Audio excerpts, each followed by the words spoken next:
Okay, we are going to go ahead and get started. In the last couple of webinars, we've been experimenting with some technology, live streaming to YouTube, Twitter, Facebook, Periscope, and we're taking us several attempts to try to perfect that, so hopefully we've got it down. So if you do happen to be on any of those sites, welcome, and hopefully you enjoy the presentation. So today we're going to talk about hedging your stock portfolio with the E-mini S&P.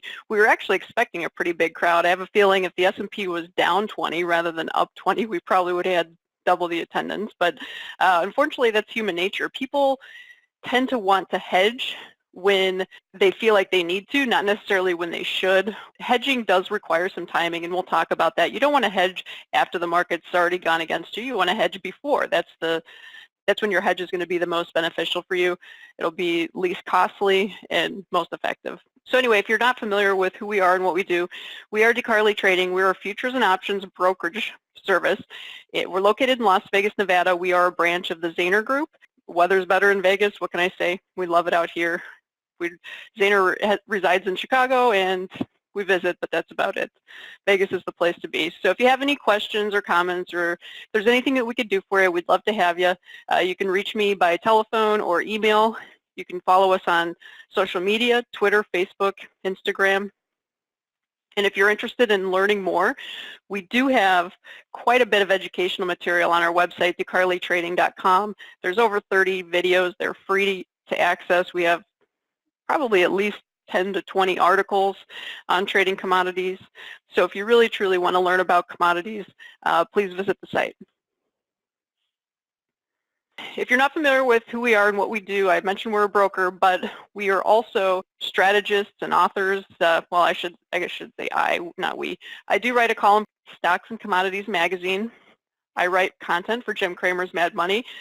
We cover everything from crude oil to gold to natural gas, treasuries, and stocks for Jim's show. About once a month, he uses our content on the show. And our brokerage clients do receive newsletters by email, and if they prefer, they can get text message, or we even have a mobile app with push notifications. These newsletters talk about day-to-day markets, and they also provide specific trading ideas and recommendations. So if you're interested in seeing more of what we have to offer, but you're over email and that sort of thing, and let's face it, email is getting to be kind of obsolete almost. Spam filters catch a lot of the emails that people want to receive, and so on and so forth. So what we've decided to do is we created a mobile app to communicate with our clients. That way, in addition to emailing them, we could also communicate with them through push notifications and chat messages right there in our app, and so they always have easy access to us. I can't imagine that many brokers are that wide open and available, but we are. We try to be available almost around the clock, but we do sleep. And I've written 4 books on commodities. I've actually rewritten 2 of them multiple times. So if you count that, that's a lot of time invested. If you are interested in learning, and you're wanting to start from the ground up, A Trader's First Book on Commodities is a great place to start. If you're beyond the basics and you want to get into strategy development, hedging, speculating, those sorts of things, market analysis, higher probability commodity trading might be something that you'd enjoy. It's available at all major book outlets, but it's cheapest on Amazon, of course. Okay, so let's finally get started. Before we get started, though, I do have to tell you that there is a substantial risk of loss in trading futures and options. Obviously, we are not investing per se. We are speculating. This particular class is actually about taking risk out of a stock portfolio, but unfortunately, despite the fact that the futures markets were created for hedging, most people come to the futures markets for speculation, not hedging. So let's talk about what is hedging. Hedging is the practice of taking an offsetting position in a related asset or security to reduce the risk of an adverse price movement. I've heard people think that buying natural gas because they're short crude oil is a hedge. I've heard all kinds of stuff. Generally speaking, a true hedge is an asset that is not only related, but almost identical, or at least highly correlated, meaning they generally move in the same direction, and you would take an opposite position in one as you do the other. So as I mentioned, the futures markets were created for the purpose of hedging, but most people come to the futures markets for the exact opposite. They come for the action and the speculation. We are attracted to what's exciting and where we think that there's profit potential, and so People tend to be more willing to speculate when they're participating in the futures markets than they might in their traditional stock account. But the idea is futures and options were here and created to help people shift price risk from a hedger to a speculator. You can also look at hedging as purchasing insurance, at least if you're buying puts, and we'll talk about that. We're going to talk about 3 different types of hedging. One will be just buying puts outright. The other will be selling futures to counteract negative movement on your stock portfolio. And the third will be what we call risk reversals or collars, where you sell call options and you use the money that you collect for those call options to buy puts, and it basically results in almost free insurance, and we'll talk about that. But the idea of a hedge is to shift the price risk away from you and towards somebody else that's willing to take that price risk, and those are obviously speculators. Everybody is always talking about the perfect hedge. In my opinion, it really does not exist in reality. If it did, it would eliminate all price risk. Markets aren't perfectly efficient. There's transaction costs, there's slippage, there's other interferences with the theory. Also, assets are rarely perfectly priced. Even if you're talking about something like corn, it's really, truly impossible to have a perfect hedge, because a corn farmer, he's trading CBOT corn, but he might be located in the part of the country that has a slightly different price. So in other words, cash market corn has dozens of different prices depending on what part of the locale you're in. But the futures markets really only allow you to hedge one bulk price risk. And it's not a horrible thing. It's just so you know, there is no such thing as a perfect hedge, and that's true of any asset, even something as seemingly obvious as corn. So if it was possible to put on a perfect hedge in the stock market, this is what it might look like. You would sell a futures contract with the exact same nominal value and composition of the asset being sold. So for example, if you owned $130,000 worth of S&P 500 stock, meaning maybe it's an S&P 500 ETF or index or whatever it is, or maybe you just put the portfolio together, but whatever case, it has to be identical to the S&P 500, and that in itself is not necessarily super simple. Even if you're in an ETF, there's some rebalancing and all kinds of stuff going on. But if you did own $130,000 worth of S&P stock and you sold one futures contract at a price of $2,600, and again, that's assuming that you can get it at exactly $2,600, you would be hedging $130,000 worth of S&P 500 stock. So there you go. That's, in theory, a perfect hedge. As your stock portfolio goes up, your futures position would lose, and vice versa, but they would always be on balance. If it were possible to do this sort of thing, an investor would basically enjoy risk-free dividends in exchange for giving up capital gains. S&P 500 pays what, or roughly around 2%, so it would be like guaranteeing yourself a 2% return without any risk, but again, no upside potential, and that's not what people go to the stock market for. Again, this is something that looks good on paper, but in reality, it really doesn't work this well. For starters, the S&P 500 fluctuates in value. You're not going to be able to get it at 2,600. More likely, maybe someone has $100,000 worth of stock to hedge, or maybe 500,000, whatever the case. It's probably not going to be exactly $130,000, which is what one S&P contract is worth at 2,600. If the S&P is at 2,700, suddenly the numbers change and you're hedging a bigger portfolio and that sort of thing. So in other words, you're probably not going to get your nominal value and your asset being hedged matched. So there's never going to be a perfect hedge. But again, that's really not what you want. I would say, stocks tend to go up over time. In the long run, the stock market always goes up. Sure, there's some rough years and there's some drawdowns and that sort of thing. But eliminating all upside potential is probably not what anybody wants to do. Instead, maybe a partial hedge, basically a not perfect hedge, is ideal because it offers downside protection without forfeiting upside profit potential. So there's a few ways you could do that. One would be to sell fewer contracts relative to portfolio size. So for example, if you owned $250,000 worth of S&P 500 stocks, you could sell one futures contract and roughly hedge half the account. Now, on a complete side note, I just thought of this as I was going through this, it's going to be really hard to match the contract size of the S&P 500 or the E-mini S&P versus your portfolio unless you happen to have increments of 130,000 in your portfolio, and I highly doubt that. But the CME is actually contemplating issuing like some sort of micro contract on the S&P 500, which would make this sort of thing a lot easier to perfect. So for example, maybe it'll be roughly $10,000 per contract, and that way you can sell, if you have let's say you have a $50,000 portfolio, You could do 5 micro contracts and so on and so forth, and you can basically have a little more control over the size of the stock portfolio you're hedging. You don't have to use futures. You can also hedge with options. I prefer the idea of options, and in fact, I prefer the idea of using both calls and puts, and we'll show you that in a minute. When you're using options, really what most people go to is they just buy puts. It's like buying insurance, but I'm going to show you that perhaps maybe a better way to do it is to buy puts and sell calls simultaneously, and that way you kind of get the best of all worlds. You get insurance without paying for it, except for through opportunity costs, and again, we'll go through that. So for those of you that think that buying puts to insure your portfolio is a good idea, I'm not saying it's a bad idea, but it's a very expensive idea, and you're really throwing good money after bad, in my opinion. Again, everybody has their own way of looking at things. It's a lot like buying home insurance or car insurance. You pay the premiums every month or every 6 months, whatever it is. You're usually not going to need them. It is absolutely great when you do need them, and it comes in handy, but most of the time you're just throwing that money away.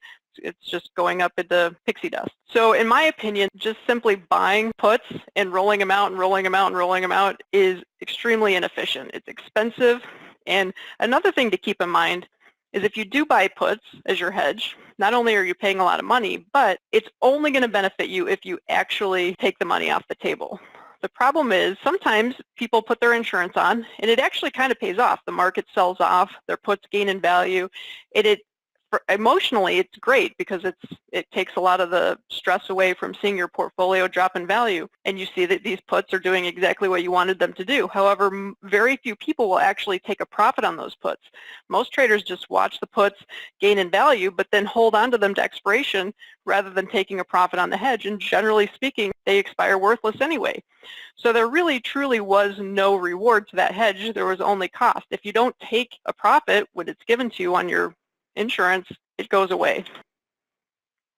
I'm going to show you a chart in a few slides to put this into perspective, and you'd be amazed at how quickly these puts can gain in value and how quickly they can lose value. Buying put options outright is basically the equivalent of buying catastrophic insurance. It comes with perpetual cost that rarely pays off. So just to give you an idea, if the S&P futures is trading at 2,600 and you wanted to buy a put to protect yourself against a 200 plus point move, which would bring the S&P to 2,400, it would cost you 25 points or $1,200. So you're going to spend $1,250 just in case the market drops 200 or more points in the next few days. In the next few months. Keep in mind, it doesn't actually pay off unless the ES is below 23.75 at expiration. So just for you to break even, if you hold all the way to expiration, the S&P has to be 225 points lower. Maybe it will be, but the odds are it probably won't be. So that insurance is for peace of mind, but it doesn't make a lot of monetary sense. The same trader could have bought a 2,300 put for 15 points or $750. So the price is obviously a little more reasonable, but you're only being protected from a 300 plus point move in the S&P, and that doesn't happen often. It happens once every 3-4 years maybe, sometimes more, sometimes less, but I'd say in the long run you're not going to see that very often. So if you add it up, if you continually roll out your puts and roll out your puts, in other words, you're buying puts every 60 days to replace the ones that are expiring, it's going to cost you roughly 1% each time, or 5 to 6% annually. So the stock market on average goes up, what, 7 to 10%? You're giving up half or more of that to buy insurance if that's going to be your strategy. So as you can see, that's a very expensive strategy that probably isn't going to pay out in the long run. And if it does happen to pay out, if we do have some sort of flash crash or some dramatic downswing, you better be quick enough to actually take a profit on that put. Otherwise, it's meaningless anyway. So is it possible to buy free insurance? We just showed you how expensive insurance can be for your portfolio, but can you get it for free? Actually, you can. It's free in regards to cash and cash flow and money, but there are some opportunity costs, and we'll point those out. But in my opinion, a smarter way to insure an S&P 500 type portfolio is through the use of what they call risk reversals or collars. And the idea is you're buying puts equivalent to the amount of stock exposure wishing to be hedged. So for example, if you have a $250,000 portfolio, you might buy 2 E-mini S&P puts because that's going to cover roughly $260,000 worth of stock. Again, it's not going to be perfect. You just have to kind of round and do the best that you can. Or if you only wanted to hedge half your portfolio, you would do one contract for a $250,000 account. So by a risk reversal, which is basically the idea of buying a put and then selling the same number of call options to pay for that put, you're getting free insurance.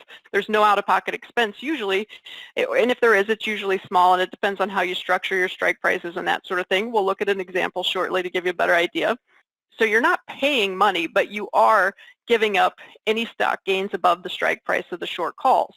So if the market continues to rally above and beyond your short call strike price, you're still going to benefit from dividends, but you're not going to benefit from an increase in value of your portfolio because now you're losing on the short call in your futures account while you're making on your stock account.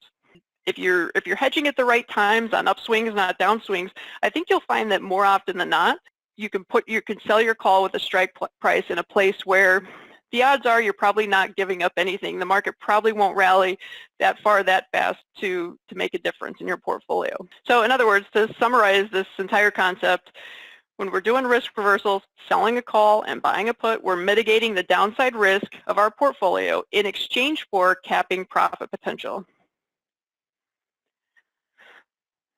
So I just want to make sure everyone understands. When I say free, I mean there's no out-of-pocket expense, but there are costs. Like we already talked about the opportunity cost of capping your profit potential. Okay, you understand that. But the margin cost is something you also need to keep in mind.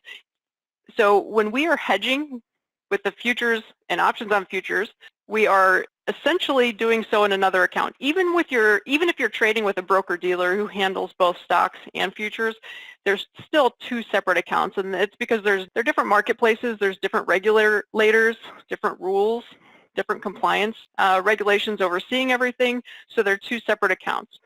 So if you have $150,000 worth of stock portfolio in your stock account, and you're using a futures account to hedge that portfolio, and the stock market rallies, there's a very good chance you could get a margin call in your futures account. Even though your stock portfolio is going up in value, you might be underwater enough on your futures account that you're going to have to pony up and add some margin. So there's definitely a margin cost. Again, as a net, you're not really losing money because you're making it on one side and losing it on the other. It's just that they're two separate accounts and they're margined separately. So a lot of you are probably thinking, well, that's a good reason to trade with a broker-dealer because it's convenient. You can just move money back and forth really quickly. On one hand, yeah, you might be right in some ways, but on the other hand, you're going to run into a lot of problems trying to do this with a broker-dealer. When I say broker-dealer, I'm talking about a stockbroker that offers futures and options on the side.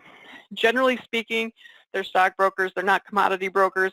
It's like going to a Chinese restaurant and ordering a hamburger. It's on the menu, but it's just not what they do. So it's probably not going to be what you're looking for. Like if you go to a true futures and options broker or a true commodity broker, such as ourselves, we're going to give you access to any strike price or option expiration month that is listed on the exchange. We're not going to restrict you. We're not going to tell you how far out you can go out with your hedge, which options you can trade, which ones you can't. We'll give you access to everything, and we're going to charge you exchange minimum margin. Most of the stockbrokers that offer options on futures, they won't allow you to sell options. If they do, they will charge you higher margins than the exchange require. And they will probably tell you can only sell options 1 or 2 months out. You won't be able to put your hedge on 3, 4, 5, 6 months in advance. Some things to think about. So obviously I'm biased because this is what I do for a living, but I really truly believe if you're serious about trading futures and options, whether it's hedging or speculating, you should do it with a futures broker. Your experience is going to be much, much better. To give you an idea of what the margin might look like on a hedge like this, it really depends on how far out your strike prices are, how aggressive your hedge is, that sort of thing. But the margin can be anywhere from $2,000 to $5,000, maybe even a little higher if the S&P margin goes up. So these things fluctuate, but that'll give you an idea. So generally speaking, I would say, this is my recommendation, you could do it with less, but I would say if you wanted to hedge roughly $130,000 worth of stock in a futures account using the E-mini S&P futures and options like we're discussing, I'd say you probably want about 10 grand in your futures account, just so that it's not a headache and you don't have to worry about margin calls and that sort of thing. You could, in theory, you could do it with less, but that would probably be ideal. Another opportunity cost you have to keep in mind is if you have 10 grand sitting in a futures account so you can execute this hedge, of course, that 10 grand is not necessarily earning money on its own. It's acting as hedge money, so you have to account for that in your cost of hedging. One mistake that I see traders make all of the time is they assume that timing doesn't matter when you're hedging because you're just trying to lock in a price. But nothing could be further from the truth. It is naive to believe that timing is irrelevant when you're hedging. In fact, it's probably more relevant when you're hedging than in almost anything else. In my opinion, if at all possible, hedges should be put on when you most likely think they aren't needed. For example, when the S&P is moving up and everything feels comfortable and you feel like you probably don't need a hedge, that's probably when you need a hedge. Remember in January when the S&P just kept roaring higher, no one could figure out when it was going to end and everybody was bullish. People that put on their hedges then did far better than people that tried to put the hedges on in early February after they realized, wait a minute, this market won't go up forever. We do need some protection. And also, hedges should be offset or reduced as the market moves lower. So if you put on a hedge and the S&P sells off and you're thanking goodness that you had that hedge on because now your futures hedge is making up for losses in your stock portfolio, you need to make sure you lock some of that in your futures portfolio. The problem is you don't ever know when the bottom of the stock market is going to be. So in this most recent correction, maybe you locked in your profit after a 6 or 7% correction and then you had to suffer the last 2 or 3, 4%, whatever it was. But the reality is, if you picked up an extra 7% and you still suffered 3, 4%, that's a heck of a lot better than writing it all the way down without any protection. So don't be scared to lock something in. That's what it's there for. Okay, so Cliff is commenting that I'm telling you all of the negatives. Well, that's because that's my job. As a broker, I need to make sure that everybody understands there's give and take with everything in trading. There's never going to be a perfect solution. There's no free insurance. There's no easy money. So you have to just weigh your pros and cons and do what feels right for you. Everybody has different personalities and risk tolerances and ways to think of things. The idea is you want to put yourself in a place where you're most comfortable, because if you're comfortable with the risk and you can sleep well at night, you're probably going to make better decisions than if you're stressed out and worrying about every tick in the market. So we're going to talk about how far out in time. Cliff is also asking how far out in time would you establish these options, and that's a personal choice. I would say with this type of a hedge, you probably want to do 2 or 3 months. If you start going further than that, I think you're going to run into a situation where the options might not move quick enough for you, or the margins might be a little higher, that sort of thing. So I'd say optimally about 2 or 3 months. And then, of course, you'd have to continue to, after the 3 months is up, if those expired worthless, you'd put it back on. So you'd be looking at rolling over about 4 times a year. Okay, so I really wanted to show you what I'm talking about when I say a hedge doesn't do you any good if you don't take a profit. So this is the January peak we were just talking about a minute ago, where it just seemed the market could do no wrong. The price of the S&P is over here. This is the price of this option. This is the June 2400 put, and you can see it's here. As we know, options generally lose value over time. This is what normally happens in an option market. But in January, volatility exploded. The S&P dropped like a rock. This option went from $10 in premium, which is a $500 expense, to 140 points. So this option that was $500 at the end of January was suddenly worth $6,500 a few days later, maybe a week later. Obviously, that is a massive, massive gain for somebody that was smart enough to buy insurance near the top. Their $500 turned into $6,500, meaning they were making $6,000 on a $500 insurance policy.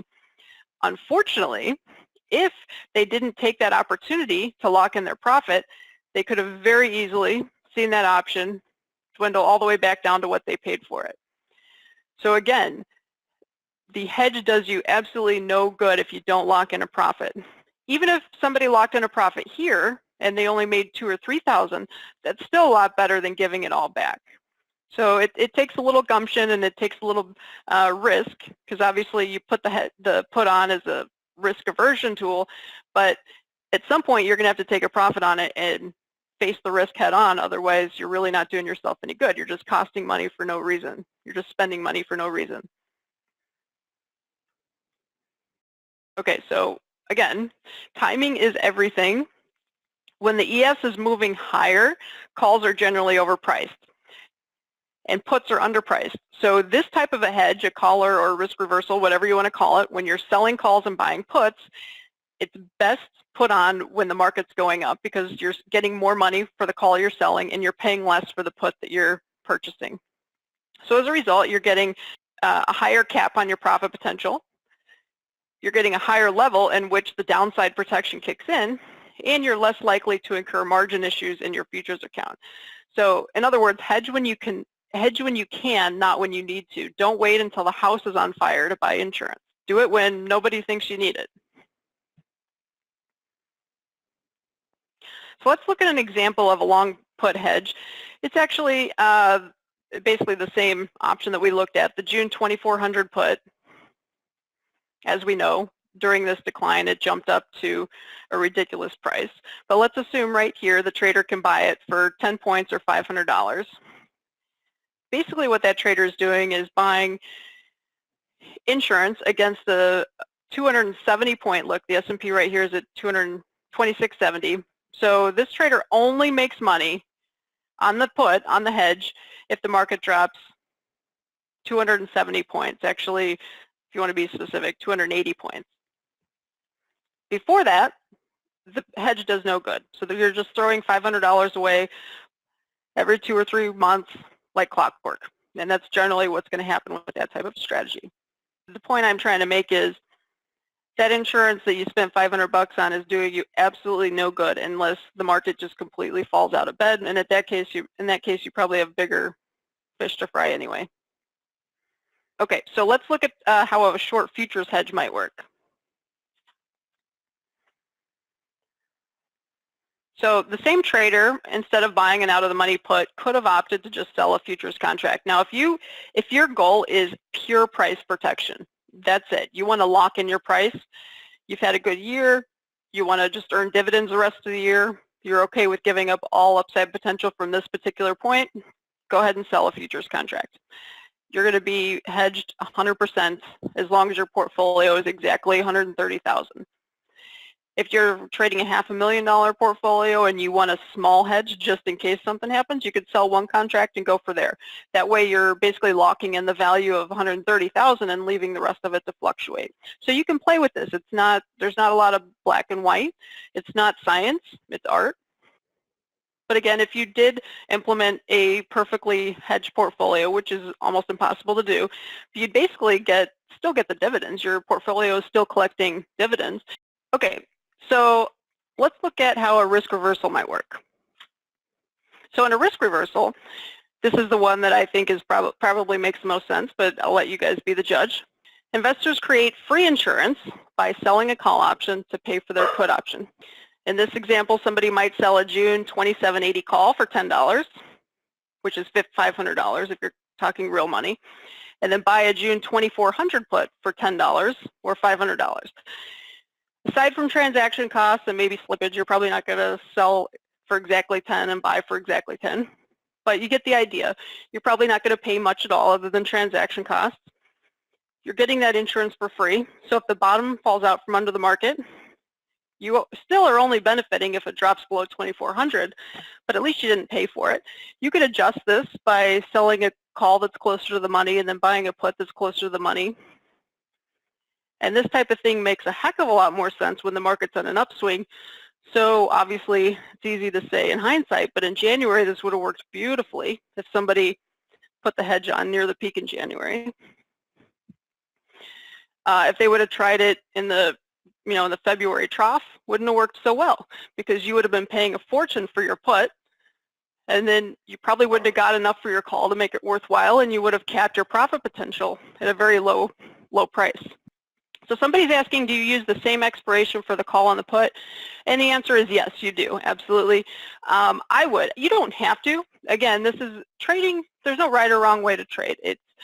If you think there's some sort of edge in doing a calendar spread, then by all means do it. But for speculation purposes, we generally do just that, calendar spreads. For hedging purposes, I think you're probably better off using the same expiration month. The idea is just to keep it simple and to keep your protection in place at all times. Okay, so Cliff is asking, how would one know that the ES wouldn't continue to drop beyond the long strike? Well, that's just exactly it. So if you buy insurance, if you buy the 2400 put and the market drops to 2500 like it did in February, we're talking about this right here, it never got to 2400. Remember the slide we looked at a few minutes ago suggested that that option was up $6,000 at that point. So somebody that bought it here was making $6,000 after this drop, even though the price never got to their strike price. So again, you have to, one thing I guess I never pointed out, but I should have, if you're not familiar with options, the option never has to actually reach your strike price for that option to gain in value. It just has to see an increase in volatility or an increase in price movement towards the strike price, and usually that's enough to do it. So it's true, if this hedger would have taken their profits here, who knows, maybe the S&P would have continued to drop, but that's a risk you have to take, because if you don't take a profit at some point on your hedge, you might as well not have had the hedge in the first place. So you're right, it's going to expose you to additional risk and stress once you take that hedge off, but knowing that you hedged yourself on 7 or 8% of the move is better than not having a hedge at all.